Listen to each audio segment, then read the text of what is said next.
બનાસકાંઠાના દાંતીવાડા ડેમ પર હવે લોકોને ફરવા જવા માટે મંજૂરી આપવામાં આવી છે. ઉપરવાસમાં ભારે વરસાદના પગલે દાંતીવાડામાં પાણીની આવક થઈ રહી હતી, જેના પગલે જિલ્લા કલેક્ટર આનંદ પટેલે પ્રતિબંધ લગાવી દીધો હતો અને પોલીસ બંદોબસ્ત ગોઠવવામાં આવ્યો હતો. જોકે લોકોની માગણીને ધ્યાને લઈ બનાસ મેડિકલ કોલેજના ચેરમેન પીજી ચૌધરીની રજૂઆત બાદ કલેક્ટરે દાંતીવાડા ડેમ પર લોકોને ફરવા જવા માટેની મંજૂરી આપી દીધી છે.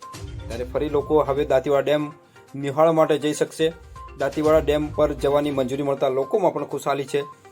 વરસાદી મોસમ વચ્ચે દાંતીવાડા ડેમનો અનોખો નજારો જોવા માટે લોકોની ભીડ હવે ઉમટશે.